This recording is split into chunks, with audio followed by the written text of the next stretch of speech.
boys set their own rules.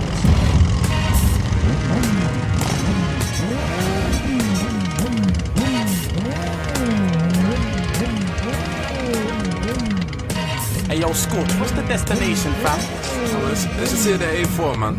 Yeah? Long stool leaving, man. I'm a rider, G. There ain't nothing like stunting in summer on a nice bike. 120 on the highway, it's nothing but bright lights. Yeah, it's a nice life, the life's nice. All I need is 2 wheels. Every time I ride, I'm in and out of car, side to side.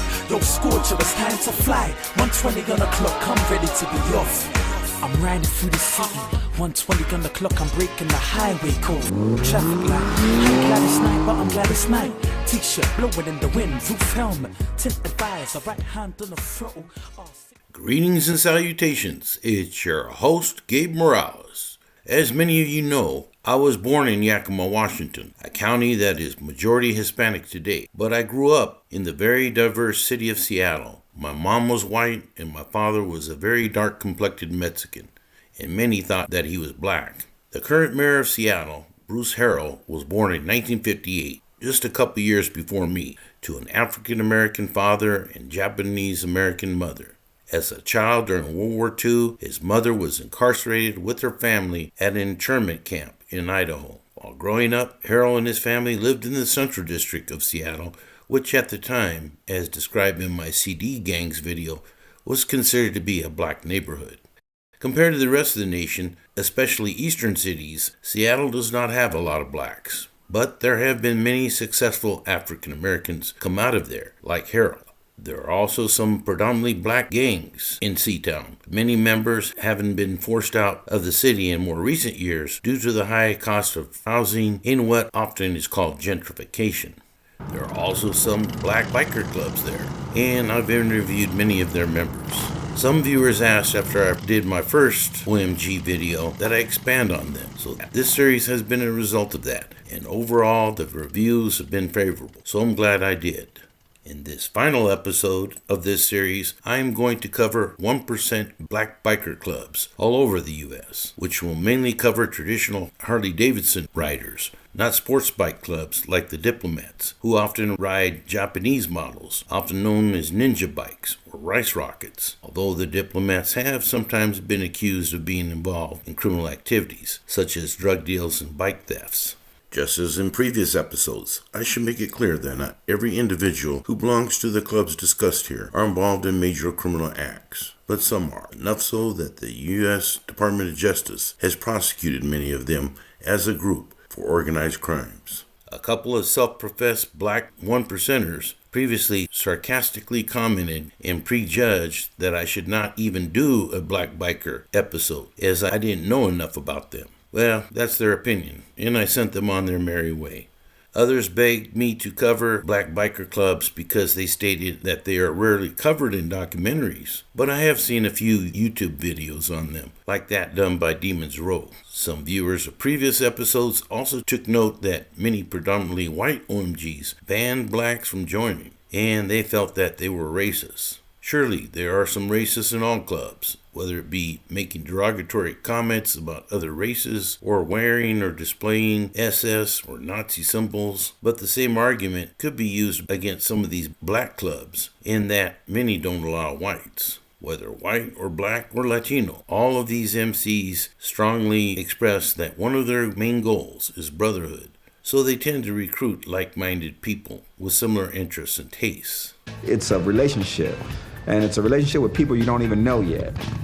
Wherever you go and you're on a Harley, you just met a new friend. Harley's a way of life, it's a lifestyle, and it's kind of an unspoken brotherhood, common denominator. Now embrace the culture of brotherhood. Black, white, green, purple, whatever. If you on a Harley, we're all one color. We're all one big family. In the Outlaws and Pagans episode, I mentioned that a couple of black OMGs as being support clubs of them. Maybe that was a poor term to use. What I meant is they support them, but they are not feeder clubs, such as the Red Devils for Hell's Angels. I'll clarify a bit more here soon, as obviously some took that out of context. Until the mid-1950s, most black motorcycle clubs were drill teams consisting of World War II veterans. These teams perform group routines consisting of stunts and challenging maneuvers, weaving in and out between other motorcyclists. Unlike other African American clubs and drill teams of the 1940s and 50s, which rode full dressers, many African Americans began to ride custom choppers. It's probably hard for many to remember the racial prejudice that existed back then. And this extended to black motorcycle riders as well, with many Harley-Davidson shops even refusing to sell them bikes. So many blacks had to buy used bikes and fix them up. It is a little known fact that some of the first custom bike riders were black, and one was even female, who added to basic models, which is sometimes called personal flair. Blacks were some of the first to build custom cars too. I know that might upset some white bikers or Chicano lowriders, but it is true. When I speak of black biker clubs, I mean that they are predominantly black. Some, like the Chosen Few MC, a one-percenter club formed in Los Angeles in 1959, allow some whites and Hispanics to join now. It seems that the Chosen Few MC is growing stronger than ever by not limiting its ranks to race. I understand that the original patch was black and white, but was soon changed to red and white. Founding members were said to be Lionel, Little Frank, Roger, Hawk, Slim, Shirley Bates, and Champ. When they first started, they were exclusively black members in Los Angeles. And as you can see, they had strong support from their wives and girlfriends. The Chosen Few soon expanded to Oakland, and then, as I stated, invited whites and Hispanic members to join, making them one of the first, if not the first, mixed-race one-percenter clubs. Their motto is, "Many are called, few are chosen." The Chosen Few also have a motto, "Take none, give none." Thus was born the era of the black outlaw bikers, with clubs such as the East Bay Dragons, Soul Brothers, Frisco Rattlers, Outlaw Vagabonds, the Defiant Ones, and down south in LA, the Choppers. I believe the Brothers of the Sun have been around since at least the 1970s. And they have a clubhouse in the Compton area of LA, as well as chapters elsewhere, such as in the city of Seattle. They are said to be a family club and even have jackets that say Sisters of the Sun and Children of the Sun for the youngsters. They appear to get along with the Chosen Few and Sin City Disciples. And I know they also get along with Magic Wheels and Drama Boys in Seattle. The East Bay Dragons started out in Oakland in 1959 and only allows African American members to join. Their colors consist of a green dragon with the words East Bay Dragons in red placed on a yellow patch. The East Bay Dragons were first a car club, and by 1959 they had developed a reputation among Oakland police for their numerous brawls with local street gangs. At that time, Sonny Barger, president of the Oakland Hells Angels, who were very strong in the Oakland East Bay area, suggested that they become an outlaw motorcycle club. And the Hells Angels and the East Bay Dragons are still friends to this very day. And as proof of this, here is a pic of Sonny Barger with East Bay Dragons club founder Toby Jean Livingston. So while Sonny may have not allowed blacks to join the HAs, I would not say that he exactly was entirely racist. He probably made such a policy to pacify some of the HAs who were. When Huey Newton went to jail in 1967 due to a shootout between the Oakland cops and the Panthers, many members of the Dragons attended Free Huey rallies for him. And after the Panthers disbanded, many of their members joined the East Bay Dragons. Today, there's a group called the New Black Panthers. You may have seen them when the Black Lives Matters protests were going on and other events protesting the system. But these New Black Panthers have little to do with the old Black Panthers other than they dress alike and state they have similar objectives. But many of the old Black Panthers disavow them and actually accuse them of riding their coattails. Unlike many motorcycle clubs, the Dragons do not have a prospect or probation period. They believe you either are a member of the club or are not. Prospective members, who are often called hang-arounds in other groups, are referred to the club as being rookies, while they are vetted for membership prior to being voted in as a full patch member. The East Bay Dragons are said to get along with the Chosen Few MC. They have not been documented in a lot of crimes, as far as I know, and were featured in the 2015 Victory Parade through downtown Oakland when the Golden State Warriors won the 2015 NBA championship. The The Dragons are said to have been the inspiration for the fictitious motorcycle club, the Grim Bastards, portrayed by an authentic club called One Down MC, who were featured on the television show Sons of Anarchy. A good book written about the Dragons was authored by their founder, called Soul on Bikes.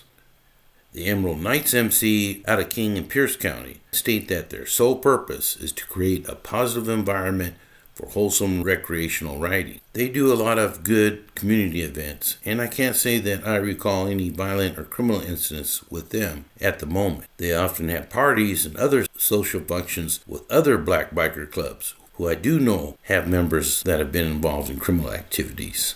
The Flaming Knights MC were started by Leroy King Dragon Bolden in New Haven, Connecticut in 1968. It is said that Bolden was a major drug dealer during the 1970s, but by the 1980s, his penchant for partying pulled him deeper and deeper into that world of the country's top drug traffickers. In 1988, New Haven cops busted down his door, and the FBI found coke, guns, cash, and his vintage sports car were confiscated. Bolden was put on trial and convicted, and died in prison in 1994. The Flaming Knights soon spread to other states like Maryland, Florida, and other places on the East Coast, and even spread to the West Coast in the early 1990s via Johnny Ringo, and they started a chapter in Southern California. From there, they spread to San Diego, Sacramento, and other parts of California. They have a probationary process, like many clubs, but contrary to most, females are allowed to be full-patch members. Their motto is Born to Wander, and their creed is Second to None. The Liberty Riders are out of Compton, where I believe they still have a clubhouse. I recall talking to a black inmate about them in the late 1980s when I worked at Folsom Prison, so I know they've been around since at least then. They use red as a main color, and I know that there are a lot of Pyrus that operate under the Bloods umbrella in Compton, but I do not know how close their ties are. Magic Wheels is a black motorcycle club founded in 1974 in South Central Los Angeles by 5 young men who started riding motorcycles because gas was too expensive. Magic Wheels MC does not profess to be a one-percenter club, but I know for a fact they have had some former street members join them who have been involved in criminal activity in the past. They are predominantly a black club, although they allowed other races to join, and I know that they get along with some one-percenter clubs like the Mongols. The Seattle Magic Wheels chapter was established in 1977, and I drove by their Georgetown clubhouse many times a month on my way to work at the King County Jail and on my way to other places along Airport Way, as it is a common route I took when I-5 was too congested. I know that clubhouse had a few violent incidents where police were called, and it finally shut down. I'm not sure for what, but I do know that the clubhouse has since relocated to downtown Burien. Their sergeant-at-arms worked at the Federal Bureau of Prisons, then transferred to our jail, then went back to the feds. I never had a problem with him or any Magic Wheels motorcycle members on the outs or in custody. Their motto is, "We are family." And indeed, they do have many good social events without any problems, like barbecues and do things in the community like Christmas charities. And today, Magic Wheels has several chapters in the greater LA San Bernardino area, as well as Seattle, as previously mentioned, in the Bay Area and Oakland, the Central Valley of California, and chapters in Atlanta and Las Vegas. Maybe some of you Magic Wheels guys can verify that. Women are very much involved in the club and consider themselves to be equal to the men and are allowed to wear full patch colors. This is not a common theme for many OMGs. They usually ride old school Harley Davidsons, but have also entered custom drag bike racing contests. Like I said, I've talked to a lot of Magic Wheels members, including ex-con Lorenzo Zomar, who at one time was president of the club, as well as his brother Aristotle Mar, who was locked up in our jail for some robberies. Zoe was killed in May 2018 in West Seattle, and police investigators believed that the shooting was not random and that he was targeted. Evidently, that case stemmed from a party at the Family MC Clubhouse in Skyway, and allegedly there was a disturbance between rival South End and CD gangsters. I understand that Mar was present when a massive gunfight erupted and one Deuce 8 gangster from the CD was killed. Evidently, the CD gangsters decided that Mar was responsible and put out word on the street they were going to start shooting Black OMGs off their bikes. I can't remember at this time if anybody was ever convicted for it. But like I said, all these guys have families, so rest in peace to him. In Washington State, in addition to Magic Wheels, there are Rare Breed, City Disciples, Wheels of Soul, Outcast, Chosen Few, and a few other nationally known Black OMGs.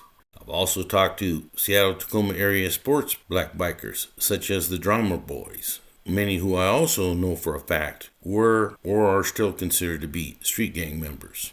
A well-known 7'4" Hoover, who is also affiliated with a black biker club, was involved in a triple homicide in Des Moines a few years ago, just a couple blocks away from where I lived. Joshua everybody talks about, Palooka, was finally convicted of that mass murder and started off as being one of the Magic Wheels members, but eventually left with some other gangsters to form Rare Breed.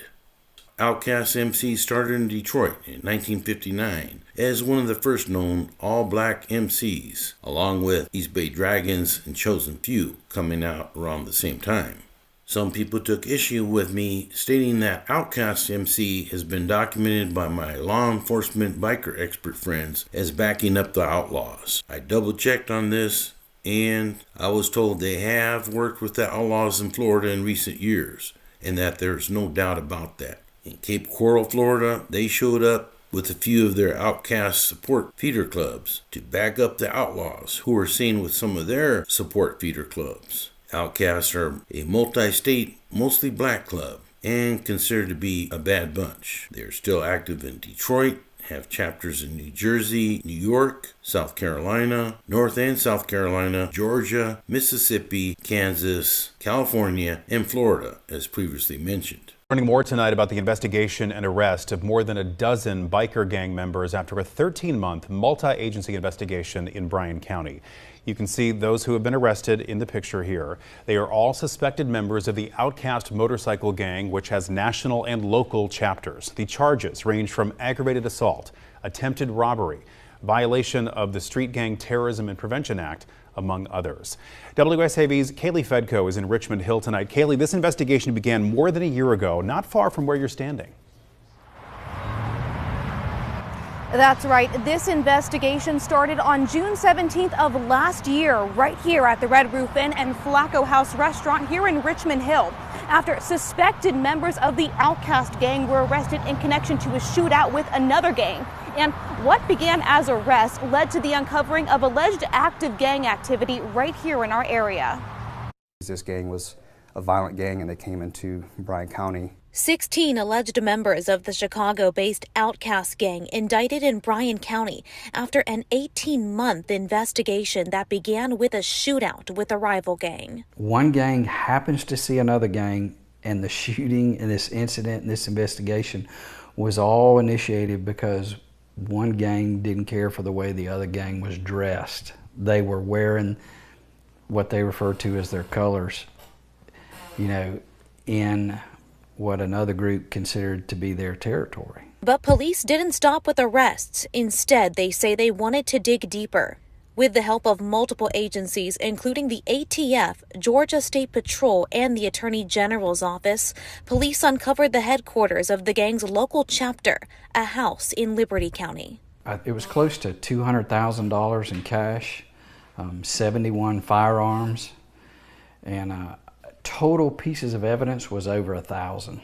And after a year and a half of thorough investigations, the indictments were made, charges ranging from aggravated assault to attempted robbery to violation of street gang terrorism. Over the course of a year, we've looked through different social media accounts. We looked through cell phone records, and we found that they all met up here.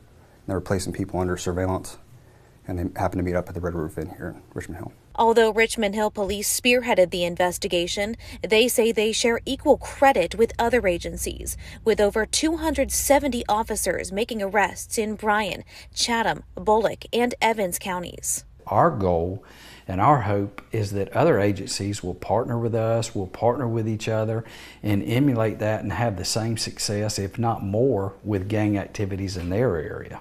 The Outcasts have past issues with the Chosen Few, and they've also had many run-ins with the Wheels of Soul MC over past years, resulting in multiple murders. There was a pretty detailed documentary produced on them in 2016. The Phantom MC were founded in Chicago, Illinois in 1968 or 69, depending on the source. They are not the same as other clubs in the U.S. that go by the same name. No, this is a 1% black biker club who have always had strong ties to the Vice Lords street gang.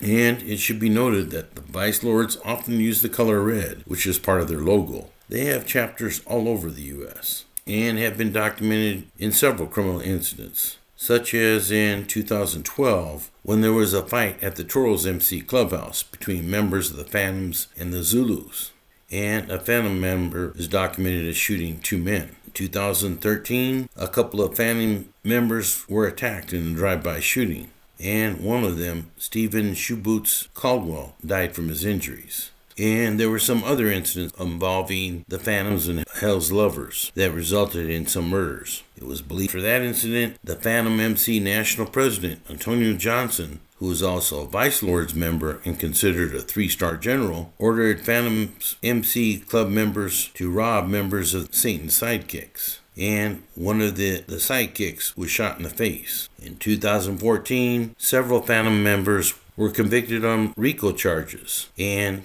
more were convicted in the year 2015, connected to some of these cases. The Satan's Sidekick MC is another all-black motorcycle club that was founded in Detroit in the 1970s. There's another motorcycle club by the name of Satan's Sidekicks, but they have no relation and have no S. While they're noted by 1percenter.com as not being positively ID'd as a 1percenter club, they sure do have some of those indicators via numerous criminal cases. And even their name suggests some affiliation with evil. And as noted, they had a war with the Phantoms MC that I mentioned just prior. The Sin City Disciples started in Gary, Indiana in 1968 or 67, depending on who you ask. They are one of the oldest black biker clubs, but now allow non-blacks to join. They often use a code of 1934 for the 19th letter S, the 3rd letter C, and 4th letter D, meaning Sin City Disciples. They are very large and spread all over the U.S. in Alabama, Arizona, Colorado, Florida, Georgia, Kentucky, Michigan, Missouri, Nevada, Illinois, Indiana, Ohio, Pennsylvania, South Carolina, Tennessee, Virginia, and Wisconsin. They're even said to be active in Canada, Europe, Australia, and South America. You guys let me know if that is correct. I understand they get along with the Chosen Few MC. The Sin City Disciples have been involved in criminal activities in the past. In 1968, shortly after they started, 2 members of the club were arrested in Gary, Indiana on charges of raping a white woman. Their arrest increased racial tensions, and rioting and looting occurred in the city. In 2012, in Colorado Springs, Virgil Means attended a party at the Sin City Disciples clubhouse. After being beaten up and thrown out of the party, he was pulled further outside by a friend, and while sitting in a car while discussing whether or not to go back inside to retrieve his wallet, 3 men, Christopher Montjoy, John Burrell, and Eric Bartholomew, ambushed the car. A shot was fired into the vehicle, and Means was wounded and later died at the hospital. They have been charged with other crimes over the years, including the recent conviction of their founder, Kenny Sonny McGee. When I started Sin City, I was a probation officer. And everybody in Sin City at one time was on probation under me. That's the way I was recruiting people in Sin City. Yeah, I was crooked. I think I mentioned in the last episode that 1percenterbikers.com does a relatively good job on documenting all OMGs. And they, along with some of my biker expert friends, told me that the Thunderguards MC was very closely aligned with the pagans. In other words, on very friendly terms, even though some Thunderguards do not wear the Brotherhood patch. I was told that the Thunderguards and pagans consider themselves to be brothers going way back to the 1970s, when pagan leader Gypsy Trot was very close to the Thunderguards' leadership. A couple of self-professed Thunderguards told me that even though I showed a pic of a Thunderguards with two pagans, arms raised and fingers crossed together, that they were not a support club. So to me, it's kind of a fine line there. The Thunderguards started in 1965 in Delaware, and indicated by other commenters, some of them being old pagans, they do support each other. And per numerous law enforcement sources, they have been seen together at runs. However, again, I assumed wrongly that it was understood that they are not a minor league club or feeder club, like many support clubs are of other major OMGs. But trip out on this. According to reliable sources, there are some African Americans now allowed to join the pagans. Not dark-skinned Latinos, but those who identify as being black. I understand there's not many of them at the present moment, and I have not seen a picture of one to show proof, so I'm sure that many will scoff at this claim. If true, I'm pretty sure that many older white racists within the pagans are not happy with this change, and one would have to believe it could not have been done without the approval of pagan leader Conan. It depends on the region, but Wheels of Soul and Thunderguards get along as well. The Thunderguards appear to have squashed their beef with most black 1%er clubs. For an example, recently the Wheels of Soul has expanded into the Paterson, New Jersey, with no apparent flack from the Thunderguards. In May 2024, there was a large protest by the Thunderguards against the gang label. Roughly 200 or so bikers staged a rally at the Newcastle County Courthouse steps in their push to remain at their Riverside, Delaware clubhouse. Not one individual Thunderguard has been convicted or arrested for violence, said Pastor Curtis Davis, national chaplain for the organization. But police said they made illegal gambling charges on their clubhouse. Members countered that the games confiscated were similar to touchscreen bar video games, and that the police were just racially profiling. The Thunderguards have chapters in Delaware and New York area, Maryland, Georgia, South Carolina, and are even said to be active in California. Please let me know if that is correct, and if I missed any states. Like I said, I'm not going to get into sports bike clubs too much, but I wanted to mention that the Thug Riders get along with the 1% outlaw motorcycle gang pagans. It is said that the Thug Riders also have chapters in Florida and other states. And I understand that there was a shootout in 2021 between the Thug Riders and the City Disciples. The Wheels of Soul is a 1%er club, as indicated on their patch, that was founded in Philadelphia in 1967. They are a mixed race club, however, they have a very strong black presence. There are some other clubs who use the name Wheels of Soul, but do not appear to be tied to this club. Like I said, they had some past beefs with the Thunderguards, but recently have had a truce. They have also been on friendly terms with Outcast MC, Sin City Titans, who are a sports bike arm of the Sin City Disciples, and Street Soldiers, as well as getting along with Pagans and 69ers MC. Wheels of Soul have been documented being involved in criminal activities, such as in the year 2011, when 18 members from the St. Louis region, Wheels of Soul, were convicted of racketeering. The FBI believed that they were planning to murder members of Outcast MC. Also in the year 2011, a Wheels of Soul member shot a member of the rival Street Soldiers, ending his life. The Zulus MC were founded in 1969, and it should be mentioned while they are often listed as being a 1%er black motorcycle club, they state that they are not, and that their members even include those of law enforcement, and many that hold down 9-to-5 jobs. They do not get along with Adams MC, as discussed previously. If you want to know more about black biker clubs, whether they're 1%ers or sports bike clubs, you can see a website called Black Motorcycle Clubs, although it does not appear to be totally up to date, as many links on it are dead. People who know me know that I am not prejudiced. Shoots, my grandkids are half black, and I love them dearly, and looking forward to seeing them this Christmas. I'm also not against bike riders, even though I grew up being more of a low rider. I personally know many bikers, and they are good people, so I'm not judging just based on stereotypes. I want to give a shout out to all of those who helped ensure that the information for this video was as accurate as possible. So a big mahalo, a big thank you to retired LA Sheriff's Department Detective Richard Valdemar. Also to my Cali brother from the Wood, Kerry Tripp, Brother Bob from up in the Pacific Northwest, John Skidoo down in Florida, Tony Avendorf and Kurt Barber out of the Midwest, Ken Newhouse and Phil Smith of Margin, Eddie Torres and Edwin Santana out of Jersey, and Bill Schmidt of East Coast Gang Investigators Association.